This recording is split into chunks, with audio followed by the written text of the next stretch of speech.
Bien, son las 3 menos cuarto, va a comenzar la Primera Nacional en, poquito tiempo nomás. Estuvimos con Ferro, muy expectante ahí en esa parte final del campeonato, que no terminó de buena manera, sí por el proceso, no por el resultado para el conjunto verdolaga, pero juega Ferro, no ahora, sino que en un libro y con un material fantástico que queremos escuchar de la mano o de la boca en realidad de quien lo hizo, como Pablo Javier, de qué se trata este libro, esta publicación que, recluta un poco testimonios e historias que son fantásticas, que si bien es cierto, estamos lejos de lo que es Capital Federal, de lo que es Caballito, pero en este mundo tan globalizado, Pablo, estas cuestiones tienen que ver y siempre que hay este tipo de obras es buenísimo que podamos llegar a escucharlas porque hincha de Ferro hay en todos lados, como en varios clubes y aquí en Río Cuarto, por supuesto, que no es la excepción. Querido Pablo, Javier es mi nombre, ¿cómo estás? Buenas tardes para vos. Hola Javier, mucho gusto y muchas gracias por el interés. No, por favor, primero contanos de qué se trata este juego a Ferro que tiene el número 5 topper tan característico de contratapa de Cacho Sacardi y compañía y los 80 que es para piantar un lagrimón. ¿Cómo ha sido un poco la obra que has podido hacer? Mira, el libro trata, a ver, de manera más lineal, trata sobre la historia del Ferro de los 80, ¿no? Ferro fue un club muy particular, un fenómeno casi cultural en Buenos Aires. El fútbol fue, por supuesto, y sigue siendo el deporte más destacado, pero Ferro además fue campeón de básquet, de handball en esa misma época, de vóley a nivel local, a nivel sudamericano, fue campeón de todos los deportes. Fue un club en el que toda una generación de chicos nos formamos, con una colonia muy grande, un Ujú. club muy, muy familiar, y que en el final de los años 80 la UNESCO, que es la rama de la ONU que se dedica a los temas de educación, juventud, infancia, lo distinguió como el mejor club del mundo, ¿no? Entonces esa es una gran particularidad de la historia de Ferro y el libro trata, digamos, de manera más lineal. Eso es un libro en primera persona, lo cuento desde mi Ujú. propio punto de vista, con lo cual inevitablemente el relato se mezcla con muchas situaciones de mi vida particular, como socio, como hincha. Y también creo que el libro es un poco una historia de los años 80. El libro trata de pintar una época, trata de pintar personajes, marcas, figuritas, el mundo en el que mi generación, yo estoy por cumplir 50, nos criamos. Pero si te tuviera que decir lo que más a mí me gusta transmitir sobre el trabajo que quise hacer, creo que el libro trata sobre los temas, digamos, universales del fútbol, ¿no? Eso que nos pasa a las personas que disfrutamos mucho del fútbol, que estamos enamorados de un club, y en ese sentido el libro trata, te diría, sobre el modo en el que alguien, cualquiera, un hincha, vive una pasión, ¿no? Ujú. Vive el amor por un ideal, el mundo del fútbol en relación a los amigos, la relación paterno-filial, para mí primero con mi viejo, ahora con mis hijos. Creo que el libro trata un poco de todas esas cosas. Seguro. Pablo, para ponernos un poco en contexto, porque ese Ferro presidido por Santiago Leiden, que era, una, no sé, la gran figura, digamos, en términos dirigenciales, y como siempre, con muchísima gente trabajando, pero en la figura de Don Santiago, ¿qué era? ¿Qué representaba él? Porque indudablemente ha sido casi que el motor, que hizo que Ferro sea lo que fuera, ¿no? Sí, yo creo que Leiden y la generación que con él llegó a la conducción del club y se sostuvo ahí durante 30 años representaba. Ferro, sabes que era un club, hasta ese momento, el año 63, era un club un poquito elitista, un club orgulloso de ser para no muchas personas en Caballito, donde el fútbol estaba un poco relegado. Leiden llegó con una visión completamente diferente de un club abierto al barrio, de un club comprometido con Caballito, comprometido con la formación de cada vez más cantidad de chicos digamos, en todo lo que es el cordón oeste de Buenos Aires y el Ujú. conurbano.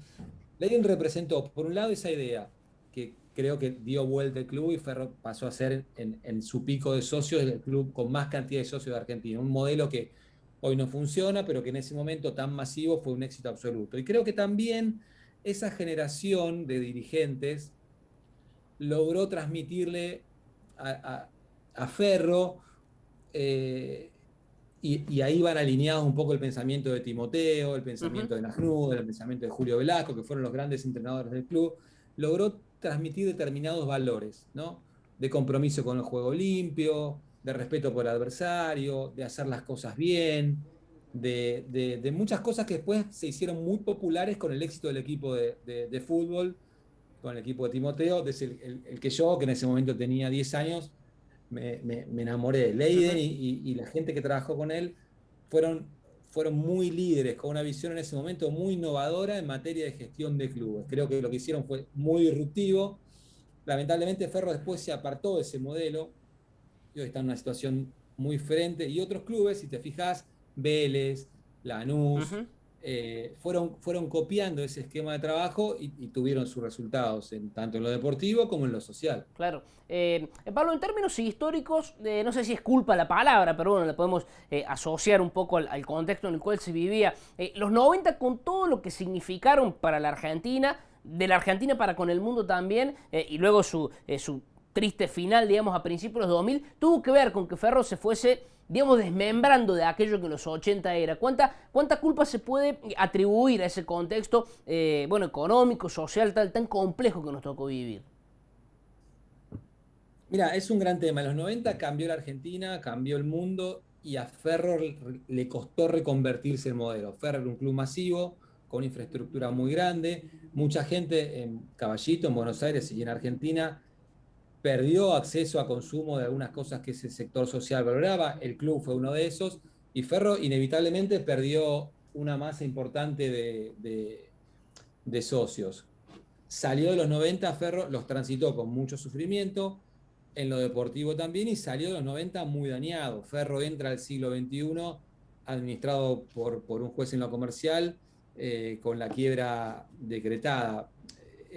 Fue un proceso en el sentido de, si querés, de auge y caída muy contundente, muy notorio, y hoy Ferro paga las consecuencias creo que fue el único error, un error importante Ujú. que cometió esa comisión directiva tan exitosa, que fue, por un lado, no encontrar un sucesor y por otro lado, no poder sobre la marcha ese modelo reconvertirlo. Ujú.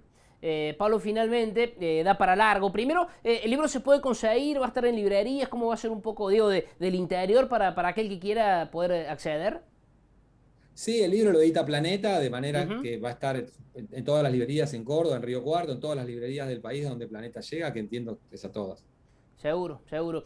Y por otro lado te pregunto por el hoy de Ferro. El hoy de Ferro futbolístico, porque bueno, bien es cierto que con estudiantes comparten categoría y demás, que se puede venir en este nuevo ciclo, no después de haber estado tan cerca, bueno, lo que pasó con Quilmes ya por todos conocido, pero ¿qué va a ser este próximo ciclo de Ferro en la Primera Nacional? Mira, es una gran incertidumbre porque el fútbol de Ferro desde hace un año está privatizado, Ujú. en manos de Cristian Bragarnik, que es un modelo que para Ferro es muy perjudicial porque en la práctica diluye mucho el trabajo de las, inferiores, de las divisiones inferiores de Ferro, que fue la gran plataforma de crecimiento y hoy lo es de Argentinos, de Vélez, de un montón de clubes, y cada año llegan 10, 12, 13 jugadores nuevos. Algunos son más conocidos y otros son jugadores que pertenecen a este grupo empresario, son chicos de 19, 20, 21, que son incógnitas. Entonces, el año pasado Ferro arrancó muy mal con un técnico, Diego Sela, que no funcionó para nada. En la segunda rueda trajo a Orsi Gómez, que hicieron algunos cambios inteligentes. Se incorporó ahí también Claudio Monja, que para mí fue el mejor jugador de ese equipo. Y en un torneo que, como sabés, es muy parejo, hilamos 4, 5, 6 resultados y nos prendimos. Después, bueno, pasó lo que pasó en las semifinales. Y ahora empezamos de vuelta, con un equipo con jugadores casi todos nuevos y a los que yo en muchos de los casos ni siquiera conozco y lo que puede pasar es un misterio, un técnico nuevo, viste, es un poco la historia del Ferro reciente, siempre empezando de cero. Ujú. Digamos que si, no sé, Leiden y compañía volvieran un ratito y le comentan cómo es la situación futbolística, no estarían del No, todo de acuerdo, ¿no? no, este es un esquema totalmente contrario a largo plazo de nuestro gran cordobés que es Timoteo, ¿no? Ujú. El trabajo planificado, las metas, primero un escalón, después el otro. Ferro en estos últimos 20 años tuvo mala suerte y por eso nos subió un poquito. Malos arbitrajes, bueno, lo de la Molina el año pasado fue un escándalo. Pero sobre todo Ferro lo que no tuvo es un plan, Ferro no tiene un rumbo. Entonces un año contratamos un técnico de un estilo, al otro otro, al otro le apostamos a uno que era un tapado. Entonces, viste, es una ruleta. ¿Algún día le pegaremos? Espero que sí, porque 22 años para los que nos criamos con Ferro en primera, ganándole a River y ganándole a Boca, es muy duro ¿viste? De Ujú. ver cuándo nos va a tocar ahora, con todo respeto, jugar contra Sacachispas. Pero lo que le falta a Ferro es un plan. Ese es el Totalmente. problema. Pablo, un poco para ir cerrando, para aquel que conoce la historia, lo que conocemos la historia, pero que no la llevamos en la sangre, ¿por qué la figura de Cacho Zacardi es así? ¿Por qué Cacho Zacardi es Cacho Zacardi para el hincha de Ferro? Y bueno, mirá, Cacho, la verdad es que no fue el mejor jugador de la historia de Ferro, ni siquiera fue el mejor jugador de la generación de los 80. eh, pero tiene un gran atributo que a los hinchas nos enamora, que es el compromiso con los colores, ¿no? Cacho salió de Ferro, llegó muy chiquito, se fue a jugar a España y cuando volvió, y es parte del mito, después de haber jugado sangrando en la Bombonera el día que Ujú. perdimos un partido importante contra Boca, contra el Boca de Maradona en el 81. Cabezazo con Ruggeri. eh, exactamente. Cacho puede ir a jugar a Boca, le dice que no a Alberto J. Armando, se queda en Ferro, sale campeón por primera vez con Ferro, muy identificado con el club. Después viene a dirigir a Ferro cuando Ferro está mal, un equipo eh, que te contaba en el proceso de los Ujú. 90, con muchas dificultades. Ganamos algunos partidos claves, la gente hacía banderazos para que no se fuera, porque los dirigentes lo querían echar. Cacho representa eso, el compromiso por los colores, que hoy es tan difícil de ver en los jugadores, porque cambió el mundo, y que no lo encontrás. No lo encontrás. Cacho es eso. Cacho para nosotros fue, además del jugador muy bueno que fue y el líder y el abanderado de estos valores que yo te contaba al principio de Ferro, Cacho es uno de nosotros jugando en la cancha. Entonces, Ujú. por eso la idea de la tapa del libro fue esta camiseta de Ferro con ese escudo, que es el más lindo del mundo, Sí. con ese color verde de topper, y el 5 que para nosotros remite a todo eso. Totalmente. Si a lo mejor redundo con la pregunta, pero si tuvieses que elegir, Pablo, un par de esos grandes ídolos o grandes figuras de Ferro de toda la vida, ¿con quién te quedarías? Bueno, ya lo de Cacho lo presuponemos, pero si tuviese que poner un poco más o algunos más en esa bolsa, ¿quiénes serían? Mira, el primero que a mí me impactó mucho cuando tenía 6 años y yo empecé a ir a la cancha fue la Chancha Regui, Ujú. que es el protagonista del primer capítulo del libro. Después, toda mi generación flasheó con el Beto Márcico, porque Claro. era el jugador que representaba al Ferro, club de barrio, haciéndole 3 goles a River en la final del Monumental. Entonces, Márcico, para mí, es el mejor de los que yo vi. Y de los más contemporáneos, yo soy muy fanático, lo quiero mucho, de un jugador que es cordobés también, que es el Pupi Salmerón. Ujú. El Pupi no era el Beto Márcico, no tenía el talento del Beto Márcico, pero el Pupi corría como un animal, participó de todo este proceso que sufrimos mucho de Ferro, siempre con mucho compromiso, muy profesional, hizo muchos goles importantes, y como te decía en relación a Cacho, Pupi se formó en el club, en las pensiones del club, tiene tatuado el escudo de Ferro, que es una cosa que, viste, para los hinchas siempre uno está muy descreído como hincha y trata de ponerle frialdad a un tema que los que somos muy fanáticos nos cuesta, pero el Pupi es Ferro también. Entonces, para mí, de los últimos 20, 25 años, es también la gran referencia. Ujú. Lo último, y en ese contexto la figura de Cooper, ¿cómo la tenés asimilada? Porque hoy vemos un grandísimo entrenador, pero siempre, el tipo siempre parco, siempre el perfil Sí, público, ¿no? Pero, ¿qué te sugiere tremendo Héctor Cooper. Cooper? Por un lado, Cooper fue, ¿te acordás? Casi todos los clubes, pero sobre todo Ferro mantenía a los jugadores durante muchos años. Ujú. Cooper jugó, no tengo ahora el número en la cabeza, pero creo que jugó más de 400 partidos en Ferro. Entonces, Cooper fue durante muchos años el 2 de Ferro, en la época en la que yo me crié viendo fútbol. Entonces, y para mí era el mejor 2 de la Argentina. Cooper, si hubiera jugado en River, en Boca, hubiera terminado en algún club europeo importante. Entonces, por un lado, un gran jugador. Y después, como pasó también con el Beto, lo cual para nosotros es un poquito doloroso, Cooper empieza una vida, se va a jugar a Huracán, que eso está todo bien, pero después se aleja mucho de Ferro. Ujú. hizo una trayectoria muy exitosa como entrenador de Europa, ahora está por clasificar el Mundial de Qatar con Congo. Con Congo. Ya jugó el Mundial anterior.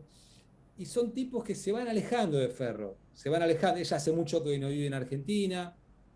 Tiene un ayudante de campo que también es de Ferro, que es Fantauzi, el rubio número 5, ¿te acordás? Sí, sí. Pero se fue alejando de Ferro. Entonces, viste, nos pasa estas dos cosas contrapuestas. Por un lado, yo creo, bueno, después lo tuvimos a Ayala, lo tuvimos a Negro Vázquez, lo tuvimos a Tula. Es una posición, la de número 2, en la que Ferro, antes a Papandrea, que yo no lo vi jugar, una posición en la que Ferro tuvo siempre buenos números 2. Y para mí Cooper, de lo que yo vi, fue el mejor. Pero por otro lado, son figuras cuyo vínculo con Ferro a lo largo del tiempo se va desdibujando también. Entonces, nos pasan esas cosas contrapuestas. Me parece, y sí, lo último, quien no se olvidó, o al menos si estoy equivocado, corregime, es el Mono Burgos, que estuvo muy pendiente de la estatua de Timoteo y también sí, ha regresado en otros contextos, ¿no? Sí, te diría que al contrario, el Mono, Ferro durante mucho tiempo también se olvidó de sus ídolos. No sé si, no sé exactamente la razón, pero al contrario, el Mono fue el que tuvo con otras personas la iniciativa de la estatua para Timo. Bueno, Timoteo, por supuesto, lo máximo, ¿no? Sí, para mí es la figura más importante de la historia del fútbol del club, pero el Mono es un tipo que va al club, él es muy amigo de toda la banda de los seniors de Ferro, jugaron un torneo NAFA, está. Pero yo no sé si no le hemos sabido dar un lugar. En Ferro él la atajó mucho menos que en otros lugares, pero él tiene un montón de lo he escuchado en entrevistas, de historias de su vida muy enlazadas con esta etapa tan formativa para nosotros como deportistas o como chicos del club, como para ellos como pibes que venían del interior solos a vivir una pensión y se encontraron con la guía de un Timoteo, con la guía de un Ley. Entonces es un tipo que tiene un montón de cosas lindas para contar sobre Ferro. Y no sé, para mí es seguro una referencia y no tiene el lugar que me parece que merece. Querido Pablo, se nos acaba el programa, es un lujazo charlar, compraremos el libro cuando llegue y bueno, estaremos atentos ahí de la vida de Ferrocarril Oeste, estos clubes gigantescos de nuestro país que bueno, han marcado también a muchas generaciones. Abrazo grande y gracias por tu tiempo. Por favor, un placer. Muchas gracias a ustedes. Un abrazo. Bien, abrazo grande para Pablo Aviad. Hablando de Ferro, juega Ferro, aquel hincha de Ferro, querido colega, amigo Luis Schlossberg, hincha de Ferro. Bueno, no sé si habrá alguno más que yo conozca al menos, pero bueno, siempre es lindo e interesante conocer uno de los grandes clubes del fútbol argentino, hoy compartiendo categoría con Estudiantes en esta Primera Nacional. Nos vamos, 3 de la tarde, buen fin de semana para todos y todas. El lunes nos reencontraremos. Chau, chau.